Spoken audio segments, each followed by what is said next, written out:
Et avant tout, nous allons commencer par le traditionnel quiz du mois, au cours duquel vous pouvez réagir dans le chat de la réunion.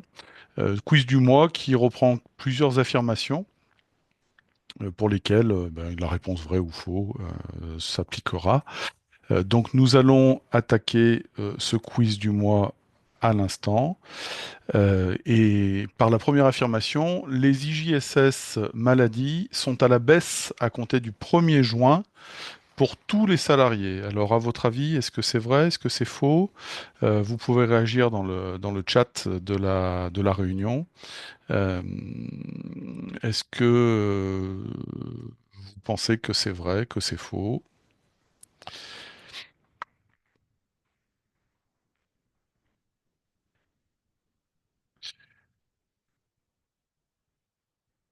Donc, c'est une majorité de vrai et effectivement, c'est faux, puisque ça ne va pas être à la baisse pour tous les salariés, mais pour certains salariés.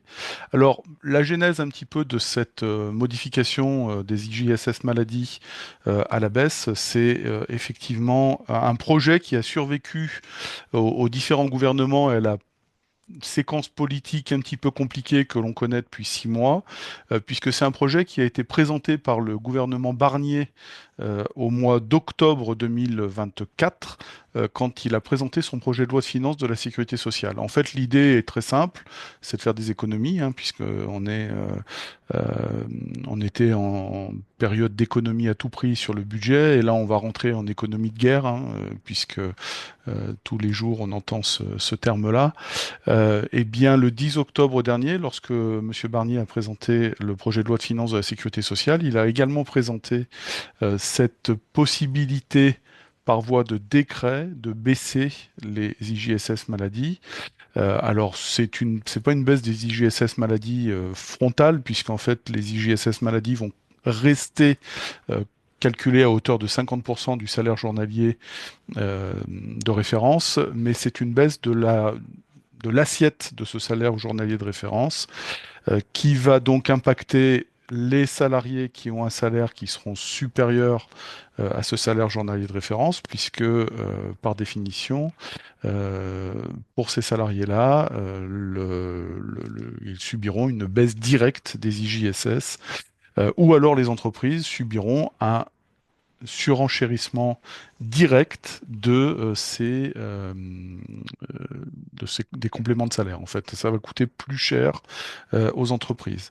Donc, ce projet de décret qui était dans les tuyaux depuis octobre 2024 s'est traduit par un décret du 20 février 2025 qui n'est pas applicable au 1er juin non plus, comme c'est indiqué dans l'affirmation, mais qui est applicable dès le 1er avril prochain.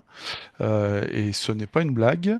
Donc là, pour le coup, euh, ça va changer des choses dans vos entreprises. Première affirmation, donc les IGSS maladies sont à la baisse à compter du 1er juin pour tous les salariés. C'est faux parce que c'est pas pour tous les salariés, c'est ceux qui ont un salaire supérieur au plafond qui a été modifié et c'est pas à compter du 1er juin, c'est à compter du 1er avril.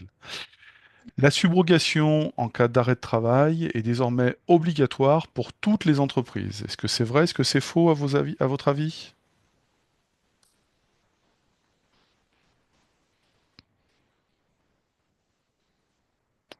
Alors là, une majorité, voire une unanimité sur le faux.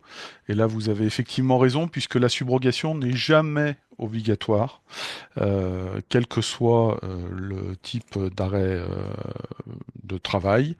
La subrogation n'est jamais obligatoire. Alors, qu'est-ce que c'est que la subrogation? La subrogation, c'est la faculté pour les entreprises de percevoir les indemnités journalières de sécurité sociale à la place du salarié ou de la salariée concernée, soit par un arrêt accident du travail, soit par un arrêt maladie, soit par un arrêt congé maternité, par exemple.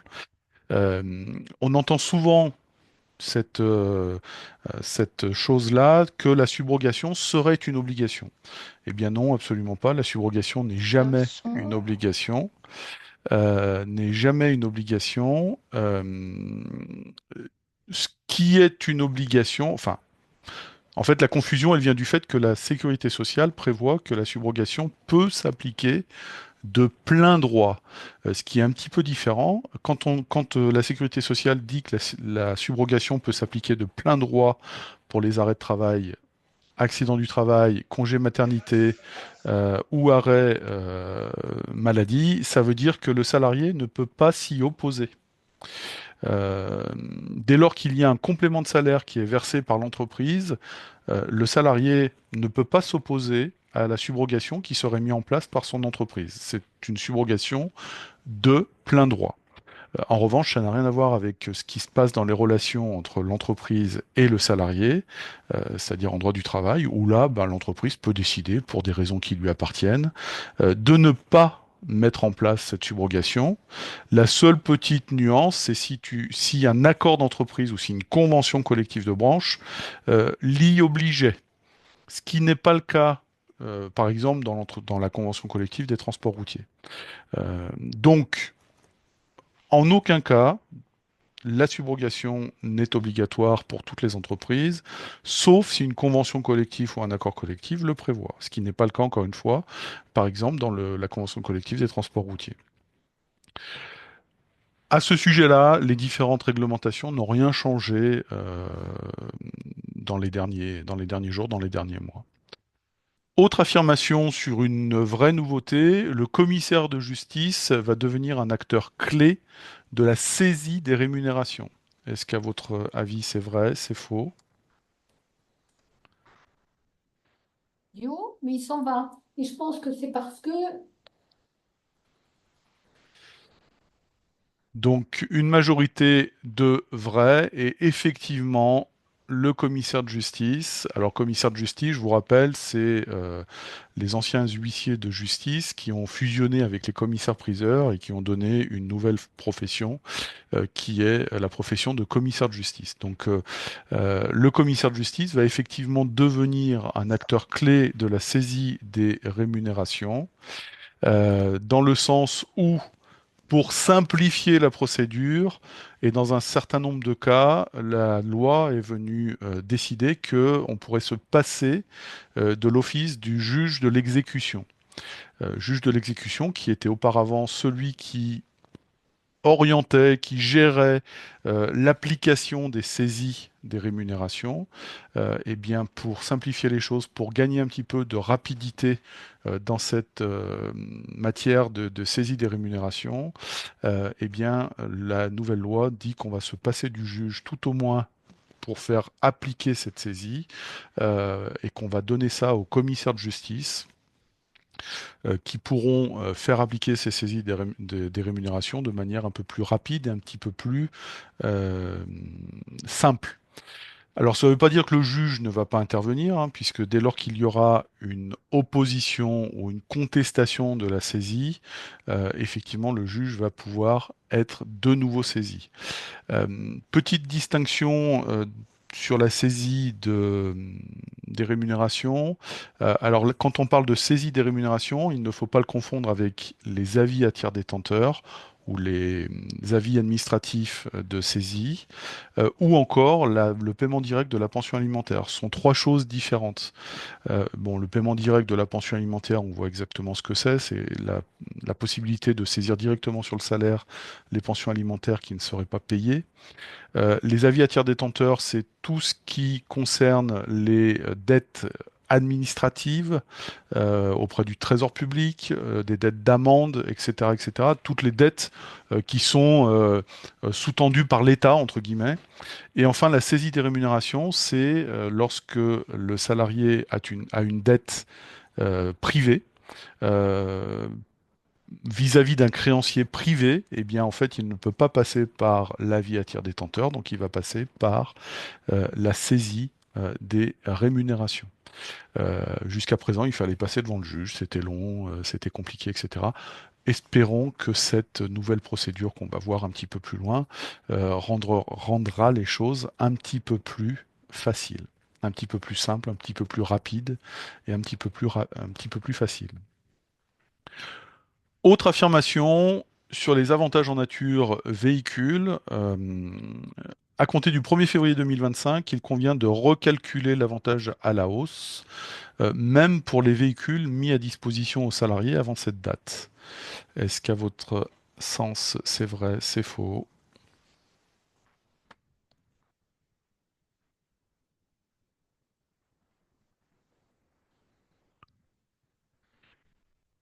C'est un peu partagé, alors vrai, faux, etc. Eh bien, c'est faux, puisque si il y a une vraie remise en cause ou une vraie réforme de l'avantage en nature véhicule, cela ne concernera que les véhicules mis à disposition des salariés à partir du 1er février 2025.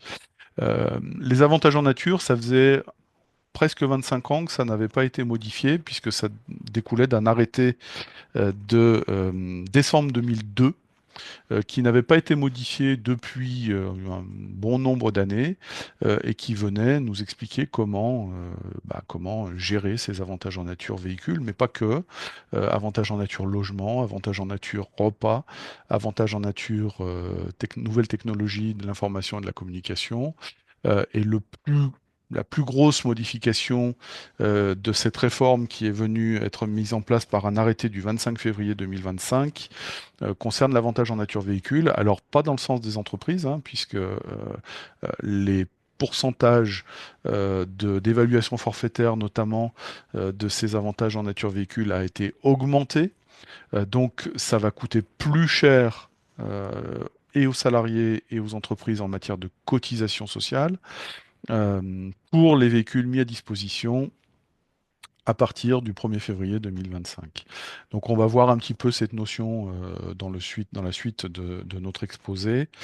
Euh, mais bon, le gouvernement applique ce qu'il a annoncé, c'est-à-dire que, il vient chercher de l'argent un petit peu partout pour remplir un petit peu les caisses qui sont totalement vides. Donc effectivement, ça va être un petit casse-tête supplémentaire pour les entreprises que ce calcul des avantages en nature, puisque pourquoi faire simple quand on peut faire compliqué? Il y aura évidemment tout un tas de nuances en fonction du véhicule que vous allez proposer à vos collaborateurs. Et puis, là où on peut peut-être le regretter, c'est que ce qui était auparavant un avantage pour des collaborateurs méritants devient un casse-tête pour les entreprises et devient un coût extrêmement important, puisque au-delà de l'avantage en nature, vous avez également tout ce qui concerne les malus écologiques, la TVS également, qui est de plus en plus importante. Et donc, ça n'encourage pas les entreprises à faire profiter à ces cadres ou à ces salariés méritants d'avoir un véhicule un petit peu sympathique. Euh, Autre affirmation, désormais le véhicule électrique est évalué de manière identique au véhicule thermique. Vrai, faux?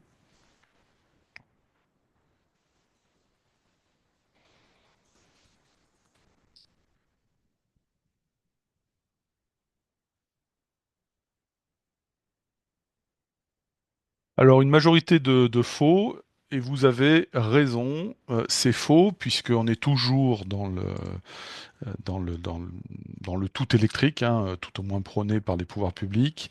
On est toujours dans l'avantage à l'électrique, et donc le véhicule 100% électrique sera évalué d'une manière distincte des véhicules thermiques. euh, et de manière plus favorable que les véhicules thermiques. On change un petit peu de sujet. L'inaptitude, les formulaires d'inaptitude de la médecine du travail sont modifiés de manière rétroactive au 1er janvier 2025. À votre avis, est-ce que c'est vrai, est-ce que c'est faux? Alors, cas de l'inaptitude qui revient assez comme le serpent de mer hein, depuis quelques années, hein, depuis la réforme de 2017, avec des formulaires qui m'ont mis longtemps à se mettre en place, longtemps à trouver un modèle, un format à peu près utilisable pour les entreprises et simple et rapide pour les entreprises. Donc, est-ce que on va encore subir une nouvelle réforme de ces formulaires de la médecine du travail à compter du 1er janvier 2025? À votre avis, donc il y a euh, plusieurs faux. Effectivement, c'est faux. Par contre, ce qui est vrai, c'est qu'il y a bien une modification des formulaires de la médecine du travail, hein. C'est une modification qui vient prendre en compte les différentes avancées de la loi de 2021 sur la santé au travail. Donc, 2021, les formulaires sont mis en conformité en 2025. On est dans les temps, pas de souci. Et ce qui est faux là pour le coup, c'est qu'il n'y a pas d'application rétroactive au 1er janvier 2025, mais l'application se fera au 1er juillet 2025.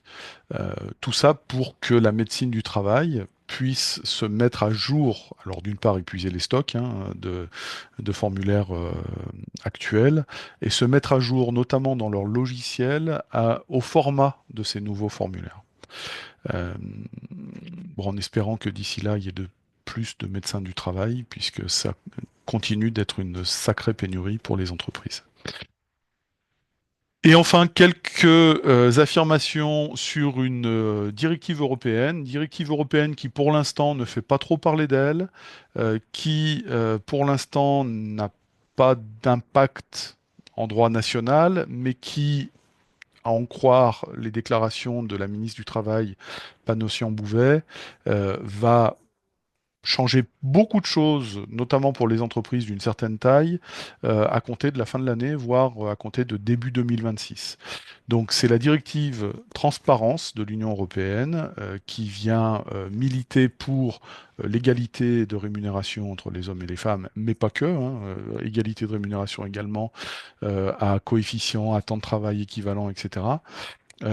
Et donc, quelques affirmations à ce sujet-là. Une entreprise pourra choisir librement de mettre à disposition ou non les informations concernant l'échelle de rémunération de sa société. Est-ce que c'est vrai? Est-ce que c'est pas vrai? Alors, dans ces directives transparence, mais un peu également en France par le biais de l'index de l'égalité et par le biais de la base de données économiques et sociales que vous devez mettre à disposition de votre CSE. Vous avez déjà ces notions d'échelle des rémunérations, vous avez déjà ces notions de publicité d'échelle des rémunérations, et la directive transparence va encore plus loin puisque elle impose lorsque un salarié vous le demande, de mettre à disposition ces informations concernant l'échelle des rémunérations de sa société. Donc en fait, l'entreprise ne pourra pas choisir librement cette mise à disposition ou non de ces informations. Ça sera une obligation. Pour l'instant, ça reste au niveau européen.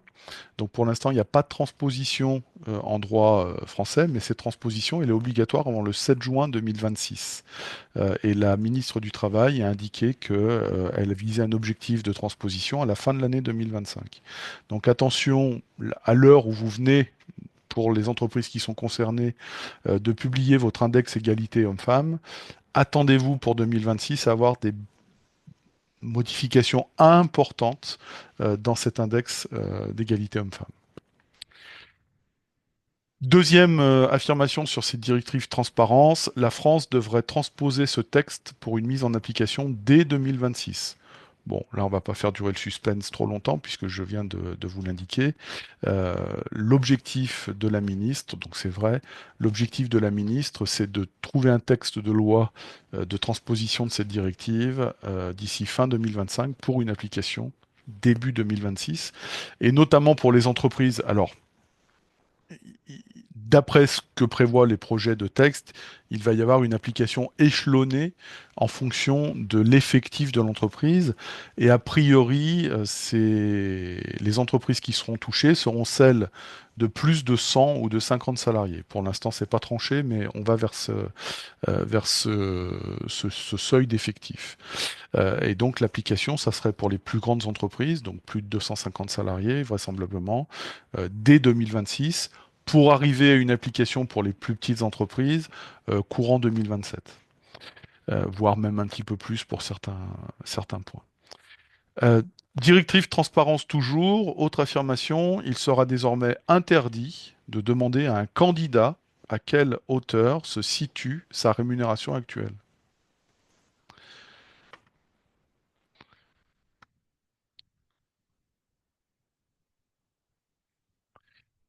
Donc là, il y a une majorité de faux et je comprends les entreprises qui sont un peu inquiètes par rapport à cette affirmation-là, puisque ça va pas faciliter les recrutements qui sont déjà compliqués et ça va faire des recrutements qui vont être un peu à l'aveugle, mais malheureusement, c'est vrai. Cette directive transparence vient interdire de demander à un candidat à quelle hauteur se situe sa rémunération actuelle. En revanche, et à contrario, ça vient obliger les entreprises à indiquer dans les annonces d'emploi quelle est la rémunération proposée ou à tout le moins la fourchette de rémunération proposée. Donc on ne pourra plus vraisemblablement dans les annonces d'emploi indiquer rémunération selon l'expérience, par exemple. Il faudra donner des chiffres. Et enfin, dernière affirmation sur cette directive transparence, un candidat pourra connaître l'échelle des rémunérations impliquées dans l'entreprise pour le poste convoité. Eh bien, effectivement, là, donc il y a une majorité de vrais. Mais effectivement, en fait, dans la droite ligne de l'affirmation précédente, c'est vrai. Vous n'aurez pas la possibilité de connaître sa rémunération qu'il a eue dans sa carrière avant de postuler au poste que vous proposez. En revanche, lui pourra vous demander euh, une transparence vis-à-vis de l'échelle des rémunérations impliquées dans votre entreprise. Là encore, comme je vous l'ai dit, cette directive de l'Union européenne, pour l'instant, n'est pas transposée en France, donc il y a encore tout un tas de textes d'application qu'il sera nécessaire de mettre en place. L'objectif de la France, c'est une transposition d'ici fin 2025 pour une mise en application pour les plus grandes structures en 2026. Euh, et normalement, si on suit la directive, ça ne concernerait que les entreprises de plus de 100 salariés. Bon, comme nous, on est tout le temps les premiers de la classe au niveau de l'Europe, il est vraisemblable qu'au regard de notre arsenal législatif relatif à l'égalité professionnelle, notamment le- l'index de l'égalité, les plans d'action ou les accords égalité professionnelle qui sont applicables à partir de 50 salariés, il est fort probable que ce seuil de 100 prévu dans l'Union, dans la directive, soit abaissé à 50 pour les entreprises françaises. Pour l'instant, ça reste encore des projets, ça reste encore à affiner et ça reste encore à voir comment le gouvernement va articuler tout ça dans le cadre d'un projet de loi. Donc voilà pour ce quiz d'actualité de ce mois-ci.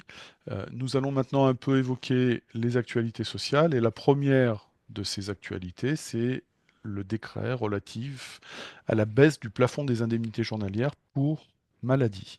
Alors, ça ne concerne que la maladie déjà, première observation, pas les accidents du travail ou les maladies professionnelles. C'est un décret du 20 février 2025 qui vient confirmer ce projet qui a un peu traversé tous les différents remaniements et les différentes censures que l'on a connues sur les 6 derniers mois. C'est un décret, donc c'est pas une loi, ça veut dire que c'est pas passé devant le Parlement. Le décret, c'est le pouvoir réglementaire, ça veut dire que c'est le gouvernement qui décide tout seul de faire ça. Et le gouvernement Bayrou s'est emparé du projet qui avait été déposé par le gouvernement Barnier en octobre 2024. Et ce décret du 20 février est venu immédiatement suivre la publication du projet de la loi de finances de la sécurité sociale qui a été adoptée définitivement le 16 février dernier. Euh, Ça va rapporter 600 millions d'euros d'économies par an pour la sécurité sociale, puisque en fait à chaque mesure, le gouvernement a mis en face une économie. Alors une économie pour la sécurité sociale, pas pour les salariés ni pour les entreprises, bien évidemment.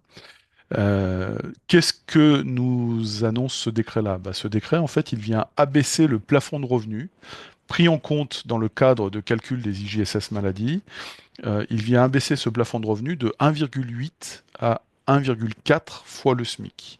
Ce qui veut dire que le salaire journalier de référence pris en considération pour calculer l'indemnité journalière de sécurité sociale euh, est abaissé, alors est pris en compte dans la limite du salaire du salarié concerné, mais avec un plafond qui auparavant était à 3 243 euros, 1,8 fois le SMIC, et qui passe à 2 522 euros, 1,4 fois le SMIC. Ce qui veut dire que les salariés qui ont un salaire supérieur à 2 522 euros bruts verront mathématiquement les IJSS baisser, enfin perdront du pouvoir d'achat.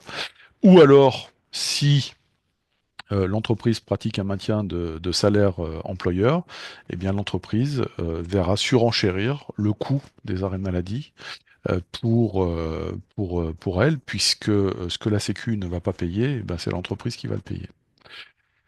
Sont concernés les arrêts de travail initiaux débutant à compter du 1er avril, ce qui veut dire que les arrêts de travail en cours à cette date-là ne sont pas concernés par cette baisse du plafond de revenus.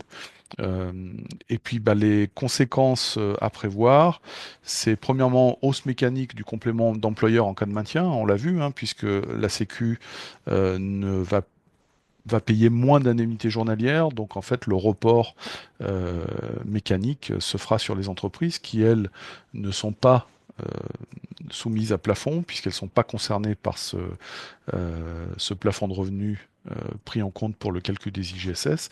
Et bien souvent, les conventions collectives prévoient ni plus ni moins que le maintien du salaire habituel du salarié en arrêt de travail. Donc, globalement, un effet de report va se créer. Et ce que la Sécu va pas payer, ben, ça sera l'entreprise qui va le payer. Si le salarié n'a pas de maintien de salaire ou plus de maintien de salaire ou il n'a pas l'ancienneté suffisante pour bénéficier d'un maintien de salaire, eh bien, la conséquence mathématique, ça va être une baisse du pouvoir d'achat du salarié concerné. Et enfin, pour les entreprises qui ont des contrats de prévoyance complémentaires ou pour les longs arrêts, eh bien, il y aura une probable hausse des cotisations de prévoyance complémentaires dans la mesure où euh, si ce n'est pas le salarié qui subit cette baisse du pouvoir d'achat, ni l'employeur qui le prend en considération dans le cadre d'un maintien, il est probable que ce soit l'organisme de prévoyance qui voit également ses coûts surenchérir dans certaines situations euh, et qu'il répercute ces coûts sur les entreprises adhérentes. Donc voilà un petit peu les conséquences à prévoir pour ces 600 millions d'euros d'économies par an de la sécurité sociale. Certes, la Sécu va faire des économies, mais pas forcément les entreprises. Euh, Petit point également relatif aux arrêts de travail, puisqu'il y a eu une petite, comment dire, petite précision de la sécurité sociale au sujet des périodes non prescrites entre deux arrêts de travail. Là aussi, il n'y a pas de petites économies. Donc jusqu'à présent, quand vous aviez des arrêts de travail qui se succédaient, donc un arrêt initial plus une prolongation, avec une période d'interruption entre ces deux arrêts qui ne dépassait pas 3 jours, la sécurité sociale continuait de verser des IJSS. Le cas, le cas typique, c'est le salarié dont l'arrêt de travail se termine un vendredi et qui va voir son médecin le lundi suivant. Eh bien, jusqu'à présent, la sécurité sociale indemnisait le week-end en matière d'indemnité journalière de sécurité sociale. Eh bien, c'est terminé. Pour les arrêts de travail, désormais, la sécurité sociale n'indemnise plus les périodes non prescrites. Et dans le cas dont je vous ai donné l'exemple, là, eh bien, le samedi et le dimanche n'ouvriront lieu à aucune indemnité journalière. Là aussi, on fait des économies. Ça n'a pas été valorisé, mais bon, c'est dans l'optique de ce que le gouvernement annonce depuis quasiment un an maintenant. Voilà ce qu'il en est pour ces petites nouveautés en matière d'indemnité journalière pour maladie. Quelques mots maintenant sur les avantages en nature. Avantages en nature, donc, dont je vous ai indiqué en introduction la réforme par l'arrêté du 25 février 2025 qui a entraîné une mise à jour du BOSS, du bulletin officiel de la sécurité sociale, à date du 12 mars 2025, et qui vient réformer l'arrêté du 10 décembre 2002, donc ça faisait un petit peu de temps quand même que ça n'avait pas bougé, avec un effet rétroactif au 1er février. Donc ça vient reprendre un petit peu toute la réglementation sur les avantages en nature repas, avantages en nature logement, avantages en nature nouvelles technologies de l'information et de la communication, à savoir euh, téléphone portable, ordinateur portable, etc. Mais la plus grosse modification a trait aux avantages en nature véhicules, dont le coût a été quand même largement surenchéri. Alors, un petit rappel tout d'abord sur l'avantage en nature. L'avantage en nature, c'est une valeur fictive d'un avantage fourni par l'employeur pour le calcul des cotisations sociales. Donc, on donne à l'avantage, au véhicule, une valeur qui va servir uniquement à calculer des cotisations sociales. Cet arrêté du 25 février 2025 vient réformer les barèmes d'évaluation au réel et forfaitaire des véhicules mis à disposition à compter du 1er février 2025. Alors, quelques exemples, je vous ai mis le barème d'évaluation forfaitaire, puisque c'est bien souvent celui-ci que les entreprises euh, mettent en avant, mais vous aurez sur le support le lien pour aller voir tous les barèmes, hein, à la fois évaluation au réel et évaluation forfaitaire. Et par exemple, dans le cadre d'un véhicule acheté d'au plus 5 ans, jusqu'à présent, le coût forfaitaire était fixé à 9% du coût d'achat pour la valorisation de l'avantage en nature. Il passe à 15%. De même pour un véhicule acheté avec une prise en charge par l'employeur des frais de carburant. Jusqu'à présent, l'évaluation de l'avantage en nature était fixée à 12% du coût d'achat. Ça passe à 20%. Donc on voit que c'est pas quand même neutre euh, et que ça va surenchérir le coût de ces avantages en nature, non seulement pour le salarié, mais également pour l'entreprise, puisque en fait les cotisations concernées vont être à la fois les cotisations salariales, mais également les cotisations patronales. Euh, Ce qui ne change pas, par contre, c'est les dispositions relatives à l'évaluation des bornes de recharge électrique mises à la disposition des salariés par leur employeur, puisque les euh, modalités d'évaluation un peu plus favorables sont prolongées jusqu'au 31 décembre 2027. Alors là aussi, je vous ai mis un lien pour accéder aux détails, puisque il y a tout un tas de nuances selon que la borne est mise à disposition sur le lieu de travail du salarié ou si la borne est mise à disposition au domicile du salarié. Il y a tout un tas de nuances également dans le cas d'une borne mise à disposition au domicile du salarié, à savoir si en cas de rupture du contrat de travail, le salarié rend la borne ou la conserve, etc., etc. Bon, ceci dit, ça n'a pas bougé. Il y a juste une prolongation de ces évaluations qui était prévue jusqu'à présent, jusqu'au 31 décembre 2027. Là encore, on va à fond dans l'électrique. Euh, ce qui suit la tendance du gouvernement à ce sujet-là. Là encore, cette nouvelle évaluation forfaitaire va concerner les véhicules mis à disposition du salarié au 1er février 2025. Toutes les véhicules mis à disposition du salarié avant le 1er février 2025 restent soumis à l'ancienne évaluation prévue par l'arrêté de 2002. Euh, Quand on parle de mise à disposition, on ne parle pas de date d'achat du véhicule. Ce qui veut dire que, enfin, on parle de mise à disposition à un salarié déterminé. La mise à disposition, c'est le moment où vous mettez à disposition d'un salarié déterminé un véhicule qui pouvait soit être acheté pour ce salarié déterminé, ou qui peut avoir été acheté auparavant mais avoir changé de main, par exemple. Vous avez un véhicule que vous avez acheté il y a 2 ans, vous l'aviez attribué à un salarié A qui quitte l'entreprise et vous attribuez ce véhicule à compter du 1er février 2025 à un salarié B, eh bien ce véhicule, quand bien même vous l'avez acheté avant le 1er février, sera soumis au barème d'évaluation forfaitaire nouveau, puisque vous l'avez mis à disposition de B après le 1er février 2025. Là encore, il n'y a pas de petites économies, on vient essayer de récupérer tout ce qu'on peut en matière de cotisation sociale.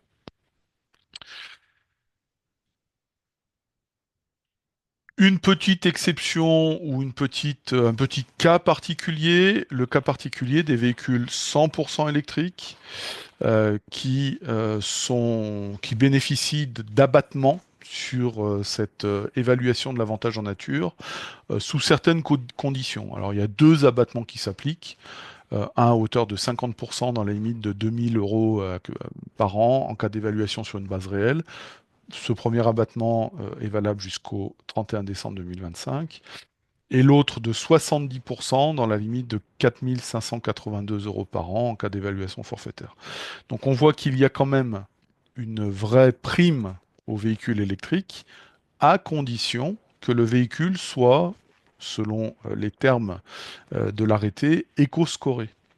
Alors véhicule éco-scoré, c'est un véhicule qui sont identifiés, hein. Il y a une liste des versions des voitures qui sont éco-scorées, mais globalement, c'est le véhicule qui euh, ouvre droit au bonus écologique, c'est-à-dire qui coûte moins de 47 000 euros, qui pèse moins de 2 tonnes 4 et qui a une émission de CO2 ras les pâquerettes, euh, selon un calcul qui s'avère assez ésotérique.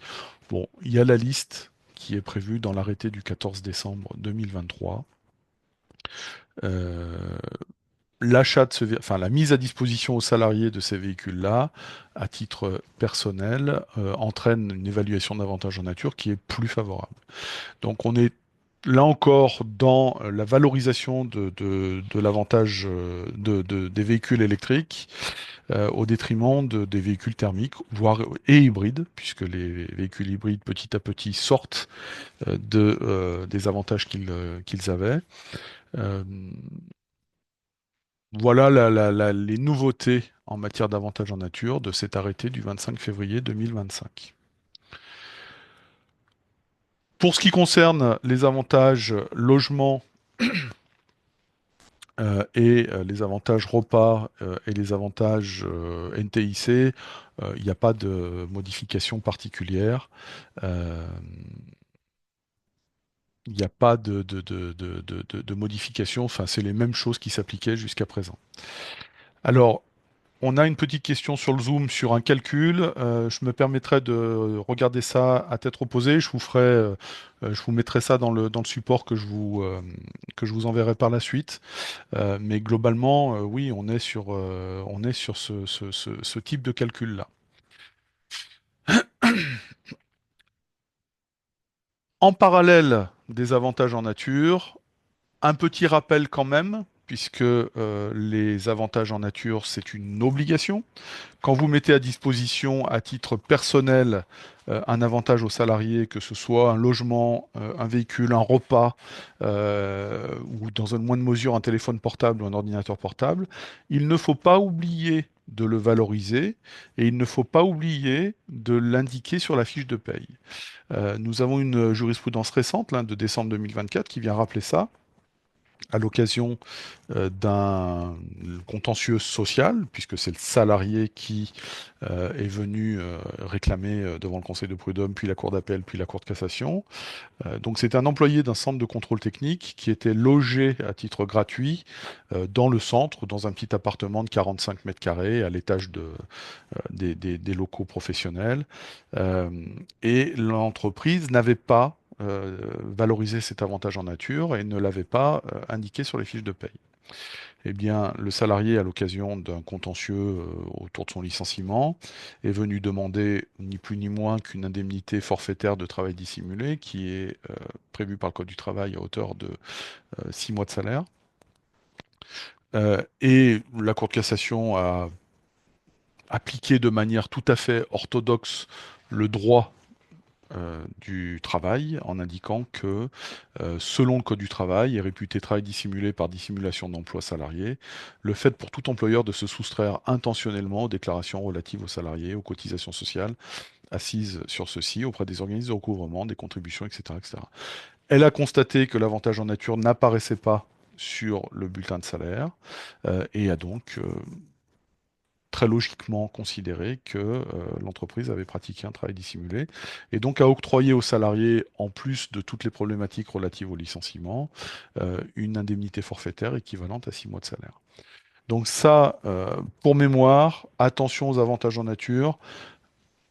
Il faut les évaluer, il faut les mentionner sur la fiche de paye, sinon on prend un risque à la fois au niveau social, comme cette jurisprudence du 4 décembre 2024 l'illustre, mais également au niveau URSSAF, puisque il y a des conséquences URSSAF à ne pas calculer un avantage en nature, puisque pour rappel, l'avantage en nature sert précisément à calculer les cotisations sociales.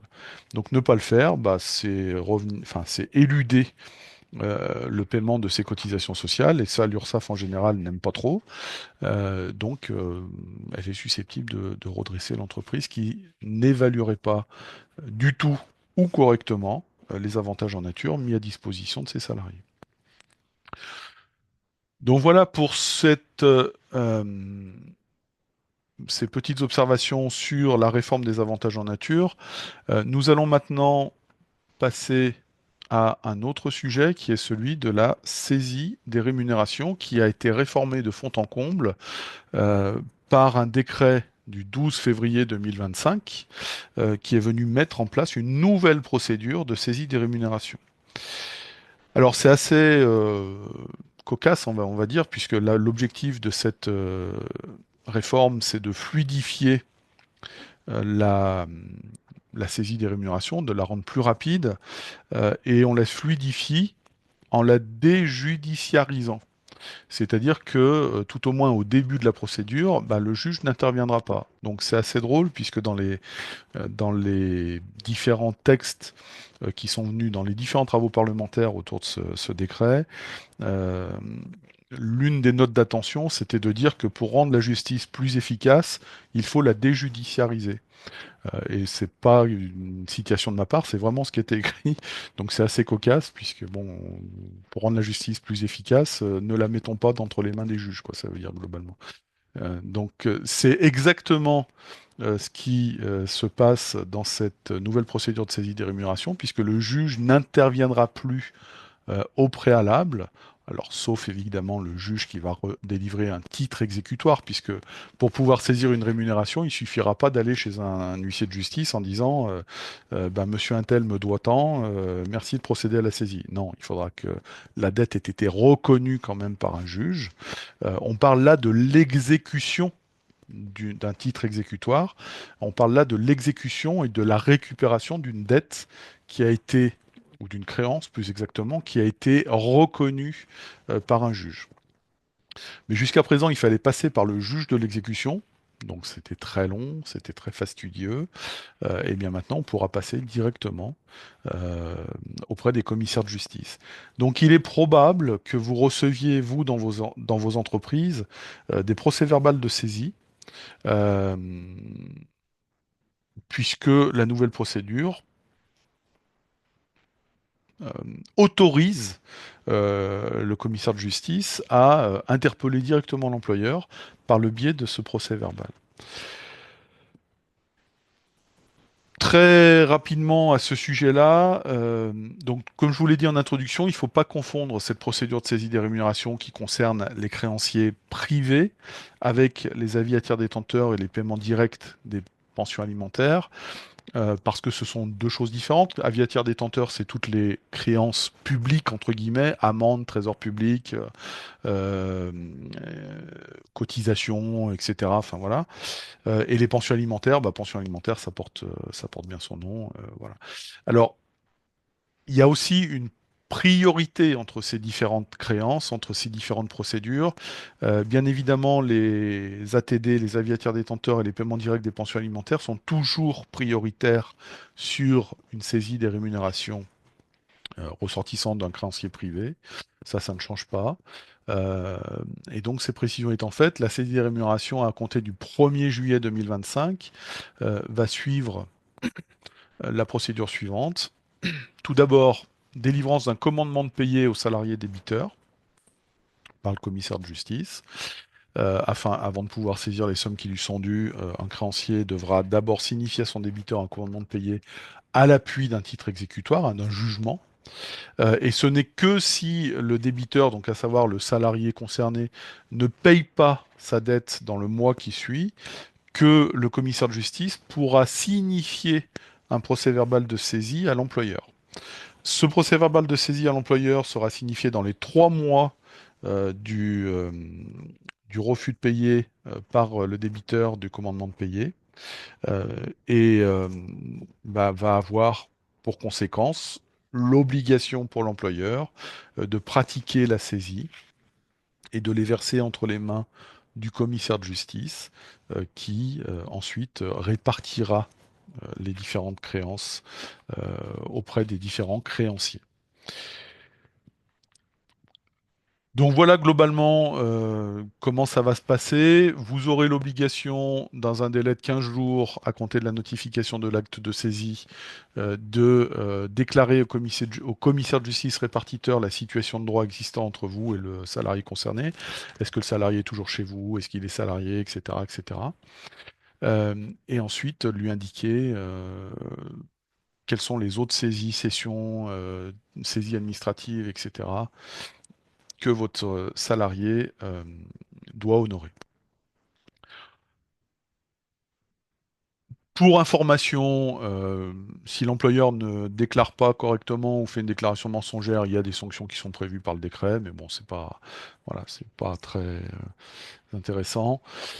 Et enfin, vous devrez informer le commissaire de justice répartiteur de tout événement qui suspend ou qui met fin à la saisie. Fin du contrat de travail, notification d'une saisie administrative à tiers détenteur, notification d'une saisie au titre de la pension alimentaire qui sont, comme je vous l'ai indiqué, prioritaires par rapport à cette saisie des rémunérations. Donc tout ça, il faudra être en communication permanente avec le commissaire de justice répartiteur dans ce cadre-là. Alors, on a décidé de parler de cette saisie des rémunérations non seulement parce que bah, ça a été réformé, mais aussi parce que c'est de plus en plus d'actualité et que bah, beaucoup d'entreprises reçoivent régulièrement ce type de procédure et procèdent régulièrement aux saisies des rémunérations de leurs salariés. Euh, alors cela concerne effectivement, il y a une petite question à ce sujet-là, cela concerne effectivement les nouveaux titres exécutoires à compter du 1er juillet. Tout ce qui est avant le 1er juillet est soumis à l'ancienne procédure et donc à l'intervention du juge de l'exécution. Mais effectivement, ce sera les titres exécutoires qui seront délivrés à compter du 1er juillet. Voilà pour cette réforme des saisies des rémunérations. Je vous ai mis à titre informatif le barème des saisies des rémunérations revalorisées au 1er janvier 2025, avec les parts saisissables, insaisissables, totalement insaisissables, etc. Euh, et nous allons maintenant aborder le sujet, le fameux sujet qui reste pour l'instant un petit peu lointain, mais qui va arriver très vite, de la transparence. Directive européenne du 10 mai 2023, qui vient renforcer l'application du principe d'égalité des rémunérations entre les femmes et les hommes pour un même travail ou un travail de même valeur par la transparence des rémunérations et les mécanismes d'application du droit. Donc un titre costaud pour nous dire globalement qu'on recherche l'équité des rémunérations, non seulement entre les hommes et les femmes, mais également, de manière générale, entre les salariés. Cette directive européenne est venue à être votée au niveau du Parlement européen face à la persistance des disparités salariales entre les sexes et est venue rehausser le niveau d'exigence attendu des entreprises sur la disparition des écarts de rémunération. Ça s'appuie sur des statistiques qui sont relativement fiables et relativement constantes depuis des années. Par exemple, en France, les femmes, tout temps de travail confondu, gagnent 24,4% de moins que les hommes. À temps de travail équivalent, l'écart se réduit à 15,5% de moins que les hommes. Et à temps de travail et poste équivalent, l'écart se réduit à 4,3% de moins que les hommes. Donc l'objectif à la fois de l'Union européenne, mais également du gouvernement français, c'est de réduire ces écarts. Et en ce qui concerne la directive européenne de 2023, les pays de l'Union européenne ont jusqu'au 7 juin 2026 pour transposer la directive en droit interne. La ministre Panosyan-Bouvet a indiqué que cette transposition pourrait intervenir en France dès l'automne 2025, avec des obligations effectives au début de l'année 2026. Les entreprises visées par la directive, ce sont celles d'au moins 100 salariés. En revanche, comme je vous le disais, et notamment au regard de notre arsenal législatif existant, il est très probable que ces nouvelles obligations s'appliquent à partir de 50 salariés en France, au regard notamment des obligations vis-à-vis des plans d'action et des accords égalité professionnelle, mais également de l'index de l'égalité qui, eux, sont applicables dès 50 salariés. Alors, quels sont les principaux sujets abordés par ces directives et qui vont vraisemblablement être euh, suivis par le projet de loi français?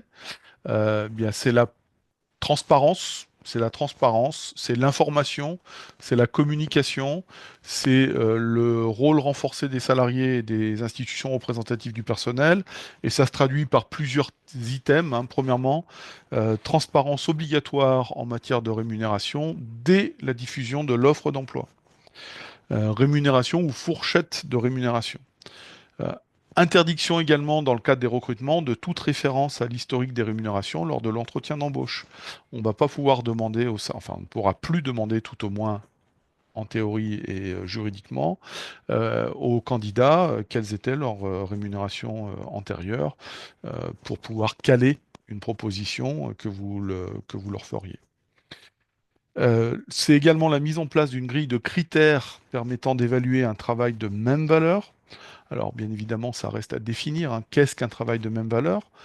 La directive européenne propose des critères de travail de valeur égale. Eh bien, ces critères-là sont à rechercher au travers des compétences, au travers des efforts déployés pour effectuer le travail, au travers des responsabilités des différents postes et au travers des conditions de travail, plus tout autre facteur pertinent que l'entreprise pourrait mettre en place. Alors tout ça, ça reste très ésotérique, ça reste très théorique et ça devra être transposé en droit national, ça devra être expliqué par la loi, par les décrets, etc., etc. Cette transparence voulue par la directive européenne de 2023 prévoit également une large diffusion des informations, y compris en externe, une large diffusion des grilles de salaire, une large diffusion de la politique de rémunération de l'entreprise, etc., etc. Obligation d'information des salariés sur ce droit tous les ans. Euh, des nouveaux droits à l'information accordés aux salariés, notamment sur les critères de fixation de sa rémunération, sur les niveaux de rémunération et la progression des rémunérations, l'obligation de répondre aux salariés lorsqu'ils vous posent ces questions-là. Euh, Petite nuance, la directive nous précise que l'égalité des rémunérations ne signifie pas égalité parfaite, mais plutôt une équité fondée sur des critères objectifs et non sexistes. Cette transposition impactera nécessairement le calcul de l'index égalité professionnelle. C'est ce que de toute façon la ministre a d'ores et déjà indiqué dans ses conférences de presse, avec la mise en œuvre de nouveaux critères dans l'index égalité professionnelle. Alors, il y aurait 7 critères nouveaux qui remplaceraient ceux que vous connaissez à l'heure actuelle. La ministre a essayé de rassurer les DRH en indiquant que sur ces 7 critères, il y en a 6 qui serait issu directement de la DSN, donc qui ferait l'objet d'une automatisation. Bon, je ne sais pas si ça rassure grand monde, mais tout au moins, on est dans cette intention-là. Et puis enfin, un rôle renforcé des IRP, hein, notamment par le biais de la BDES, la base de données économiques et sociales, qui reprend quand même un certain nombre de ces informations. Donc là aussi, on attend de voir comment les représentants du personnel sauce française vont être renforcés dans leur pouvoir euh, à ce sujet de la transparence de la rémunération et de l'égalité professionnelle.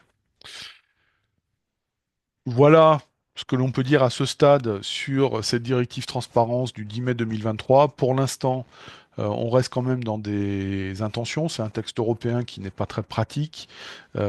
C'est un texte européen qui va de toute façon faire l'objet d'une transposition. Et cette transposition qui va se traduire par une loi va elle-même faire l'objet de nombreux décrets d'application pour venir expliquer cette réforme-là et pour venir expliquer ce que le gouvernement souhaite faire avec cette réforme. Voilà ce que je souhaitais vous dire sur cette directive transparence et nous allons terminer cette petite heure de webconférence par quelques mots sur l'inaptitude, puisque comme je vous le disais en introduction, un arrêté du 3 mars 2025 est venu modifier l'arrêté du 16 octobre 2017, est venu fixer des nouveaux modèles euh, que la médecine du travail devra utiliser à compter du 1er juillet prochain. Alors, ces nouveaux formulaires obligatoires à compter du 1er juillet prochain sont au nombre de 4. Vous avez l'attestation de suivi euh, dans le cadre de la visite d'information et de prévention, dans le cadre des visites périodiques. Vous avez l'attestation d'aptitude, l'avis d'aptitude pour les salariés en surveillance médicale renforcée. Vous avez l'avis d'inaptitude euh, bon, qui porte bien son nom, et vous avez les avis de préconisation de mesures d'aménagement de poste qui accompagnent soit l'avis d'aptitude lorsque c'est une aptitude avec réserve, soit l'avis d'inaptitude dans le cadre de la recherche de reclassement notamment. Donc ces nouveaux formulaires sont obligatoires. Alors ils comportent principalement des modifications vis-à-vis des nouvelles visites spécifiques qui ont été mises en place par la loi santé de 2021, visite de mi-carrière, visite de post-exposition, le recours aux médecins de ville, la délégation d'un certain nombre d'examens aux infirmiers, etc., etc. Donc en fait, c'est plus une mise à jour qu'une véritable révolution. Les cas de dispense de recherche de reclassement, notamment dans le cadre de la vie d'inaptitude, restent telles qu'elles sont. Donc il n'y a pas de grosse révolution, simplement ces nouveaux formulaires seront obligatoires à compter du 1er juillet 2025. Il y a la médecine du travail à qui il reste à peu près 3 mois pour se mettre en œuvre, devra obligatoirement appliquer ces formulaires à compter du 1er juillet 2025. Donc les entreprises devront être vigilantes à compter de cette date pour bien s'assurer que la médecine du travail respecte l'utilisation de ces nouveaux formulaires. Vous aurez dans le support que je vais vous fournir un lien vers l'arrêté du 3 mars qui fixe en annexe la trame de ces nouveaux formulaires. Et enfin, pour terminer, et toujours en lien avec l'inaptitude, une petite jurisprudence intéressante du 29 janvier 2025 qui vient nous indiquer que l'une des étapes de la procédure d'inaptitude, à savoir l'information du salarié des motifs qui s'opposent au reclassement, cette étape, elle vient quasiment à la fin, hein, puisqu'elle vient après la recherche de reclassement, après la consultation du CSE, mais avant la convocation de l'entretien du salarié pardon, à un entretien préalable au licenciement et avant son licenciement, se traduit par un courrier que vous devez envoyer pour informer le salarié des motifs qui s'opposent à son reclassement. La jurisprudence était assez fluctuante sur les conséquences de ne pas le faire, étant précisé que la jurisprudence n'est jamais allée jusqu'à nous dire que le licenciement devait être déclaré comme étant abusif si l'entreprise, si l'employeur n'envoyait pas ce courrier-là.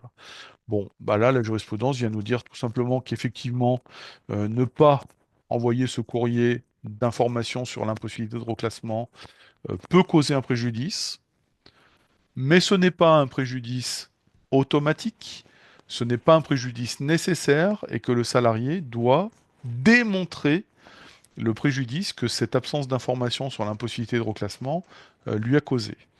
Et là, en l'occurrence, la Cour d'appel a constaté que le salarié ne faisait état et ne justifiait d'aucun préjudice résultant du manquement de l'employeur. Donc le salarié a été débouté de sa demande. Bon, il est vrai qu'il va être quand même assez compliqué pour les salariés de démontrer un préjudice pour un courrier qu'il n'a pas reçu, alors que le lendemain, il a reçu une convocation à entretien préalable en vue de son licenciement, et que le licenciement est fondé sur les mêmes choses que ce qu'aurait contenu ce courrier, à savoir l'impossibilité de reclassement et son inaptitude. Donc, la Cour de cassation ne le dit pas comme ça, mais globalement, elle ferme un petit peu la porte à cette voie de contestation des licenciements pour inaptitude que les salariés euh, pourraient essayer d'entrouvrir. Donc ça, c'est plutôt une bonne chose, étant précisé que sur les derniers appels, les derniers arrêts, pardon, de la Cour de cassation, on voit qu'elle commence un petit peu à s'assouplir sur l'inaptitude, notamment sur les dispenses de reclassement, en exigeant plus, par exemple, que le médecin du travail écrive exactement l'une des phrases prévues par le Code du travail pour être dispensé de reclassement, mais exige simplement qu'il y ait une mention équivalente si le médecin du travail n'a pas recopié exactement la phrase du Code du travail. Donc, on va vers un petit assouplissement de la jurisprudence relative à l'inaptitude des salariés et on ne peut que le saluer puisque ça facilitera peut-être un petit peu la vie des entreprises à ce sujet-là. Puisque là aussi, les cas d'inaptitude sont en nette augmentation et vous avez certainement dû tous le constater dans vos structures. Donc voilà pour aujourd'hui ce que je souhaitais vous dire dans le cadre de cette webconférence. Nous en avons donc terminé. Je vous remercie de votre attention. Je vous ferai parvenir le support dans la foulée. Et la prochaine webconférence est donc fixée au 10 avril prochain. Je vous remercie et je vous souhaite une bonne fin de journée.